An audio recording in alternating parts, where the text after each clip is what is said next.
Brad, what's the mood of the team going back out there on the practice field after all that over the weekend? Yeah, I think everybody's focused on what we've got to do, and that's the key is that we stay focused, on what we have to do, and things that happen on the field, off the field, that we always just have to put our eyes forward, our minds in the right spot, our hearts in the right spot, and go from there. What stood out in the film just from watching that game Sunday and the second match? It's like any game, and I talked to the guys a lot, and we talked about it after this one. There's games that everybody thinks you played really good defense, and there were little details that people didn't see that you were really close to playing not such good defense that game. And it's very much a game of inches, the ball bouncing your way, certain things happening. And I thought we were really close to playing a really good game on defense. But like that's in college football and pro football, doesn't matter. Like that is the difference. Like it's little things and little plays and execution plays and opportunities to get off on third down, opportunities to, instead of being 3rd and 4, which is a much harder down, we could have had it at 3rd and 8, but, something happened. A guy slipped on second, or, we missed a tackle, or it wasn't, we gave up leaky yards. All those things matter. And so we just continue to push forward and try to improve each week. But again, I'm proud of their effort. I love how they work. They come out here each and every week. They want to get coached. They don't take it personal. The coaching staff, we don't take it personal. We look at ourselves in the mirror and say, hey, there's things that we need to do better coaching-wise. For me, I got to make some better calls in certain situations. So we're all just trying to continue to improve each and every week so we can get ready to play, the best game we can. These all fall into the category of fixable.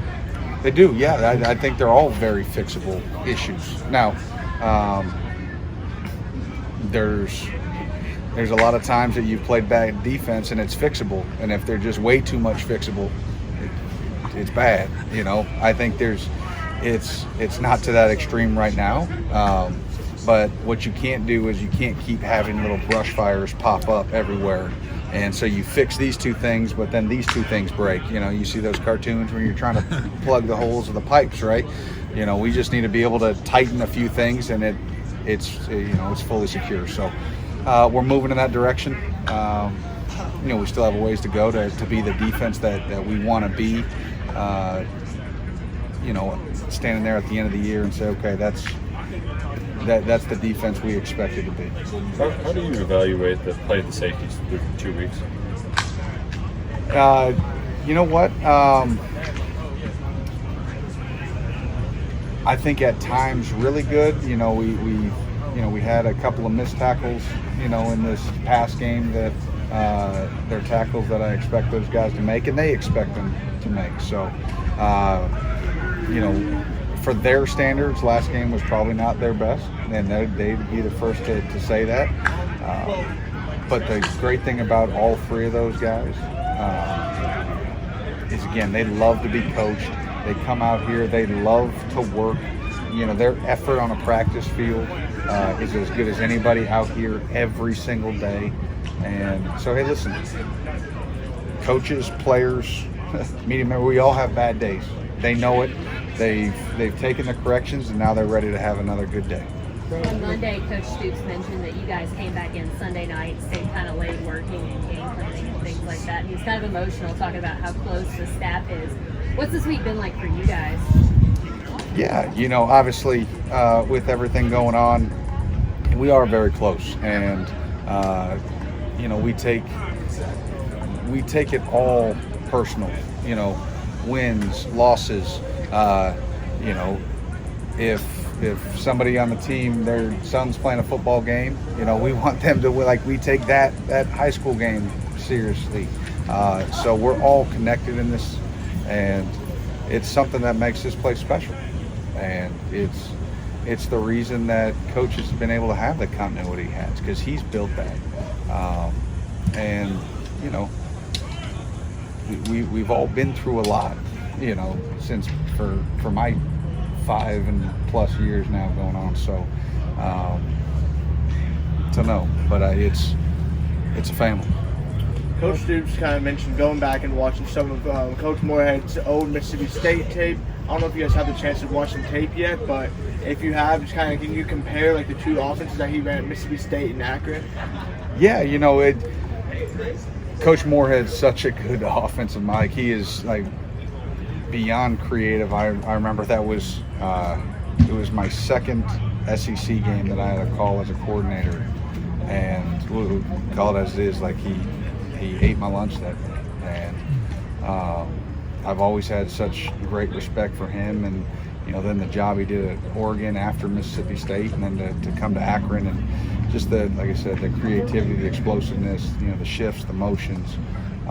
It throws a lot at you, and you know, obviously I hope I've grown sort of as a play caller, you know, since 2019, you know, to help the guys be in good spots. But no, the utmost respect for him and his staff, and the way he coaches, and how hard that offense plays. So we got a big challenge. He's rolling a bunch of quarterbacks in. How tough is it to prepare when there's a bunch of changes from series to series? We seem to talk about that a fair amount. I don't know, you know, and you guys always, how do you do against the back? Let's not talk about the backup. So, but no, they do. They have two very different styles, you know, with 0 and 13, and then, you know, they can even throw 10 in there a little bit, but you know, one being far more mobile and can create and cue run game. The other one, you know, really a really good passer. You saw him come in against Morgan State and, you know, operate in the 2-minute drive, lead them all the way down to a touchdown. You know, can really spin it. So, no, you gotta be able to prepare for both. And the thing that you know about Coach Moorhead, his system, you know, is sort of his system, you know, and the quarterback is going to have to adapt to it.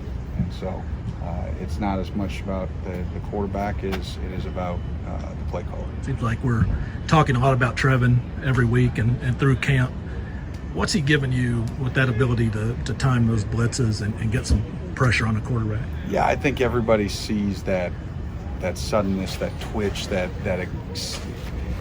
it's kind of like a Tesla, right? You hit that accelerator, and it's such a smooth acceleration from 0 to 60. Like, you don't even realize how fast he is until, you know, 4 steps in, he's already on the quarterback, you know. And I think it takes offenses, you know, like, they're like, man, I didn't think somebody could run through a hole that fast. And so we need him to continue to play at that level. Been obviously, you know, pleased with, you know, how he's played. There were some mistakes in that game that even he would like to have back, and you know, so we all have things to clean up. Excited about sort of how D-Jack is playing. He's playing really good football. The two of them right now are playing good football together, and they're complementing each other. So we need to continue to build on that, and you know. Last one, guys. We got a couple players over here waiting. Third down defense. Is that something in your experience varies a lot over the course of the season, or from game to game, or is it something where you're just good on third down, or you're not good on third down? Yeah, no, you know, that's a great question.